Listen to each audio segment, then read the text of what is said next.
Hello, and welcome to today's episode of I'm going to talk about art with my artist husband in his art studio. I'm Klaire Lockhart, and this is my artist husband, Aaron Packard. So, the show is actually called the Klaire and Aaron Show. I can't remember that. That's Oh, too difficult for me to okay. remember. All right. So I believe right. for every single episode, I will continue to rename the show. Sounds like a good plan. Yes. Really, it does. Yes. And today we are coming from Art Stud Studio. Hashtag Art Stud Studio. Art Stud Studio. Art Stud Studio. So, what are we talking about then today? Today, we're going to talk about Thunderdomesticity. Say that again. Thunderdomesticity. Oh. Thunderdomesticity. There we go. Okay. So, this Thunderdomesticity, where did this come from? My brain. Well, yes, but how did it get there? How does anything get in my Well, brain? I don't know. These are the mysteries of the universe, folks. True, for any of us, really. Yes. Well, Thunderdomesticity is a collaborative project that I am working with my favorite photographer, Who would that be? my handsome husband, Aw, Aaron Packard of Aw. Aaron C. Packard Productions. thank you. Yes. Yes. So Aaron and I are collaborating on an interesting art series. Yes. I almost said art thing. I think art series sounds more eloquent. I think a series. we Yes. we have to put those MFAs to good use. We do have to put our MFAs to good use. Yes, because Yes. we're both terminally degreed. We are terminally degreed. High five. Okay, so anyway, Aaron and I are more educated than we should be. Yes. Our brains make us think of very strange things, and we conceived of the Thunderdomesticity series. Yes. Yes. Now, this Thunderdomesticity, I mean, it's we have Thunderdome and we have domesticity. Or I should say Thunderdome, domesticity. Yes. Pushed together. Correct. So I mean, there was kind of like some characters I know that were coming into your head when you were first thinking of this. Right. With the original idea of Thunderdomesticity, my tagline was going to be 2 June cleavers enter, 1 June cleaver leaves. Or exits? Something like that. Anyway, survives. But I wanted to put together a post-apocalyptic themed work of art because we are in a pandemic right now. Yes. It feels like the apocalypse is happening. In more ways than one. Yeah. We're right on the edge of some real stuff. And- I'll leave out the expletives. Yes. And if we think about, didn't Hieronymus Bosch survive the plague? Yes. Hieronymus Bosch did survive the plague. The plague. And so he created some very weird, interesting artwork. And so as artists, the way that we work through pandemics is make some weird and interesting artwork.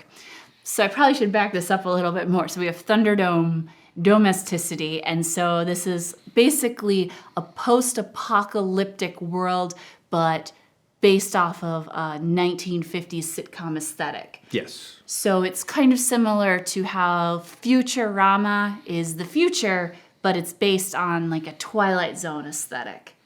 Yes. Yes. Yes. Or Leave It to Beaver, for that matter. Yes.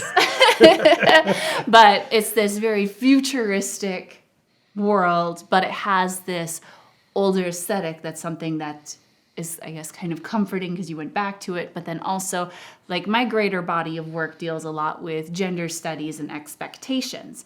And so when we watch a lot of these post-apocalyptic movies, a lot of times women don't exist in those worlds for some reason. Not a whole lot, except for perhaps as a kind of quintessential cliche character, perhaps. And generally, They're either like in an enslaved bikini, yes, definitely. or they get refrigerated to push the plot point for the protagonist male. Right. I mean, we would have to say that you do have some where they are put in the position of power, where they may be like a key character, but really they're the only woman in the movie. Yeah. Whatsoever, perhaps. So, but overall, Right. these are movies not passing the Bechdel test. Most likely not. Yes. And so I enjoy cheesy sci-fi post-apocalyptic movies. I mean, my collection of Mystery Science Theater 3000 provides evidence for this, but women don't exist in these spaces, so I want to like carve this out. Right. And then also have the notion that in a post-apocalyptic world, women aren't going to be running around in high heels. Yes. I would hope not. I would hope not. So there's that, like the costuming for this is coming out of, it should be practical, but it still has that retro aesthetic. Yes. But also it's practical. So running around in your bikini in the post-apocalypse, probably not the smartest idea. Not quite. And I suspect, pockets are important. Oh, I put pockets in everything. Oh, yes. Yes, I know. Now, I'm creating this post-apocalyptic June Cleaver-esque character through costuming and props and my papier-mâché chainsaw arm because of my love of, Evil Dead and Army of Darkness and Pretty much most things, Bruce Campbell. most things Bruce Campbell. So, Bruce Campbell, if you're watching this, thank you.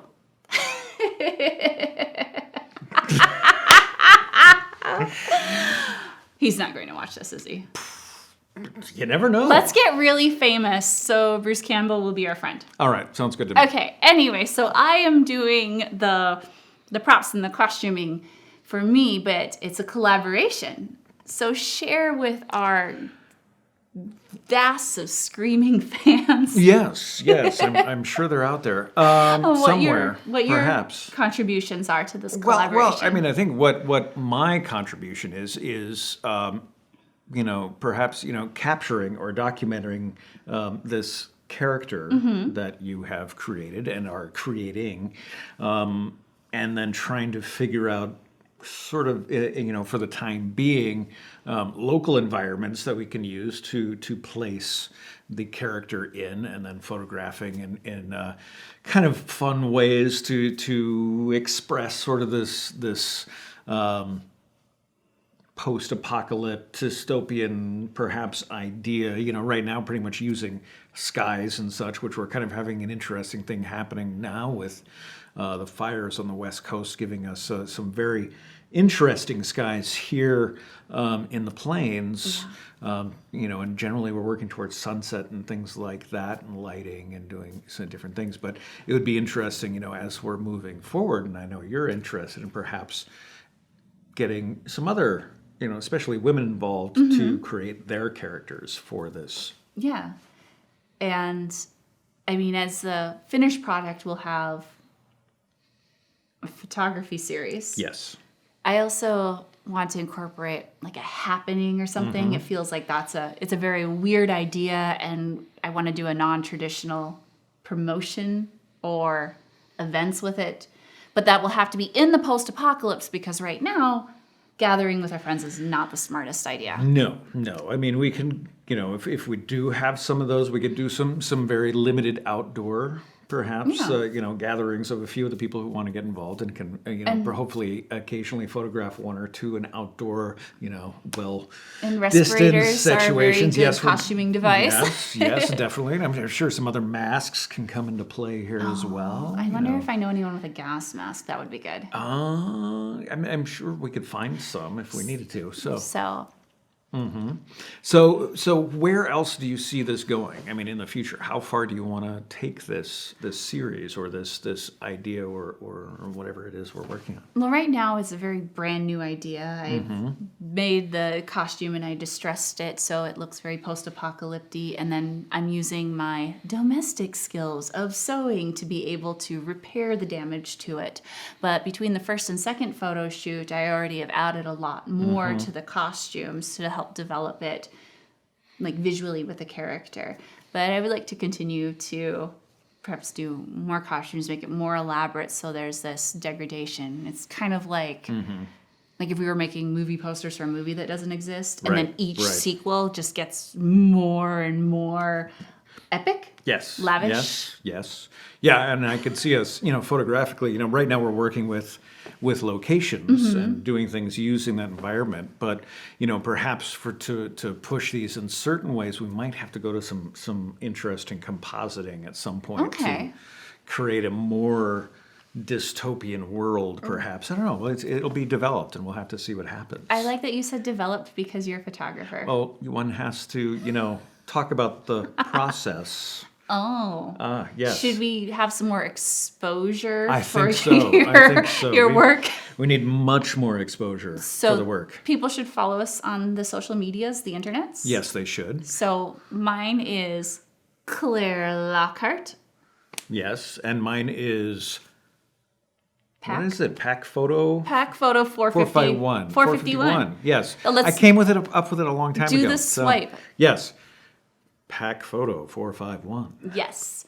And then they could follow our progress on this because even though we don't have these series released on our websites yet, putting them on Instagram and on Facebook is a fun way to see what we're working on and the progression of this body of work. Yep, and definitely Instagram is where the images are going to trickle out, as we're kind of working on them, and some of those will be kind of proof type things, or perhaps even some production shots, or some other things we just kind of shoot with the phone while we're doing other things. Right. So if we're on the way to a location or back, and then also I think it's hilarious to take photos of you while you're making photos. There's always that, yes. So, I feel this is a good way to end this episode. Probably. Of Thunderdomesticity. Thunderdomesticity? Thunderdomesticity. Yes, and thank you for joining us on the Klaire and Aaron Show. Ta-da!